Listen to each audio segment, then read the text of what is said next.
Hi everyone. I'm Evelyn, and I'm really happy to welcome you back to the Neville on Bible series.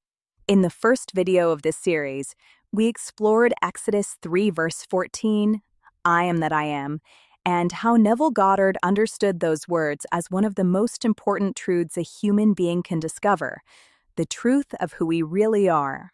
Today, we're looking at another verse, just one sentence, but one that Neville said contains the first principle of his entire teaching. The verse is Psalm 46 verse 10, "Be still and know that I am God." Most people hear this verse as something comforting, something poetic, something to read when life feels overwhelming. But Neville insisted this is not poetry. This is instruction. So today, we're going to slow this verse down, word by word, and look at what Neville meant by being still, knowing, and why this verse quietly explains how imagination creates reality. As always, every idea you hear attributed to Neville comes directly from his books or lectures. All references are included in the description. Let's begin. When most people hear the words, "be still," they think it means relax, calm down, or stop worrying. Neville meant something much more specific. For him, be still meant stop reacting to appearances. Neville taught that when you panic, complain, argue mentally, or rehearse fear, you're already using imagination, just unconsciously.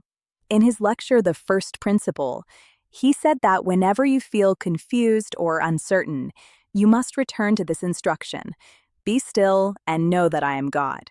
But then Neville added something radical. He taught that I am is not a God outside of you. I am is your own awareness of being. So when the Bible says, "Be still and know that I am God," Neville understood it as be still and recognize that your own awareness is God. Stillness, then, is not passivity. It is withdrawing attention from the problem and returning to the creative center within you.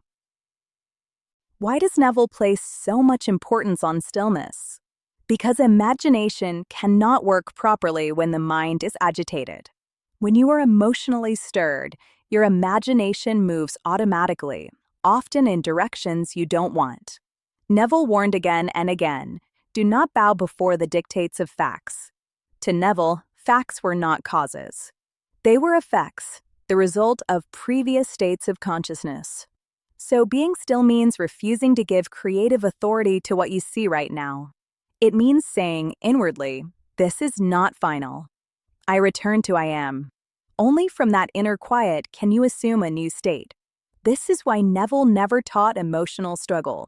He taught calm assumption. Now notice the wording carefully: be still and know. Not believe, not hope, not wish, but know. Neville explained that knowing is not something you force. Knowing arises naturally after imagination has accepted something as true. Belief can waver. Hope looks to the future.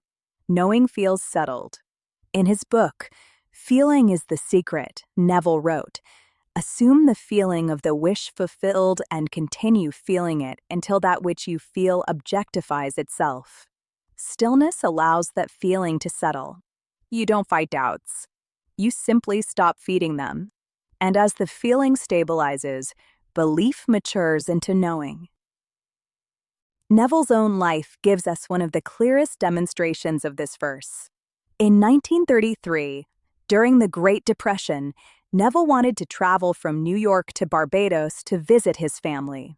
He had no money, no job, and no visible way to make the trip happen. When he told his teacher Abdullah replied with a strange statement: "You're in Barbados." Not "you will be." Not "you might be." You are. Abdullah refused to discuss how it would happen.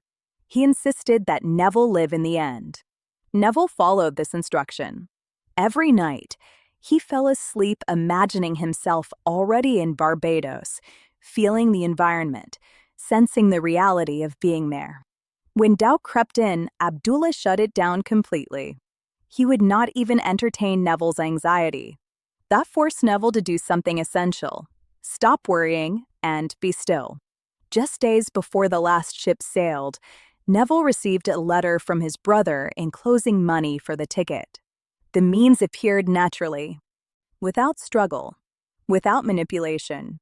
Neville later said that the journey began in imagination and the outer world simply rearranged itself. The Barbados story perfectly illustrates Psalm 46 verse 10. Neville didn't fight circumstances. He didn't chase solutions. He didn't beg or manipulate. He became still, and he knew. Neville taught that once you have imagined correctly, rest must follow. He described this rest as the true meaning of the Sabbath, not a day of the week, but a mental state of completion. Stillness is the inner declaration. It is done. Let's bring this into daily life. Most of us do the opposite of Psalm 46 verse 10. We react first. We panic. We complain.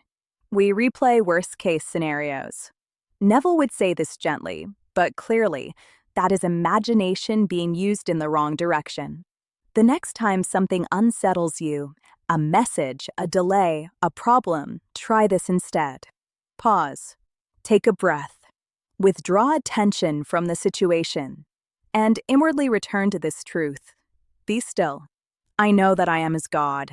Then ask yourself, if this were already resolved, how would I feel right now? That feeling, even briefly, is the beginning of change. Let's do a simple practice together. Relax your body. Let your breathing slow. Now become aware of your sense of being, the quiet fact that you exist. Silently feel the words, I am. Don't add anything yet. Now gently acknowledge, this I am is God. If there's something you desire or something troubling you, imagine it already resolved. Not dramatically, just naturally. Feel the relief of it being done. Neville taught that even a moment of genuine acceptance in this state is enough to plant the seed. And if you fall asleep in this feeling at night, even better. Neville famously said, "The world is yourself pushed out. Your reactions don't change your life. Your state does." Stillness allows you to change state. And once the state changes, the world has no option but to reflect it. This isn't wishful thinking.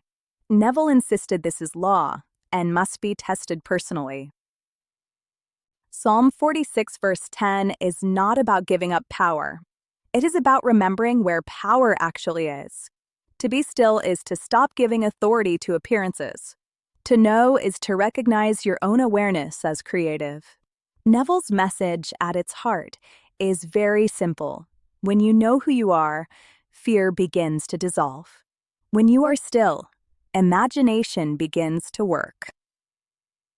If this video helped you see this verse differently, please take a moment to like the video. It really helps the channel reach people who are searching for this kind of understanding. Subscribe to Quantum Mindset if you'd like to continue this journey with me. In this series, we explore biblical verses slowly, carefully, and always through Neville's own words. And if you feel moved to, share this video with someone who might need a moment of inner stillness today. If you have any comments and suggestions, please write in the comments box below. Thank you for spending this time with me. Until the next episode, be still and know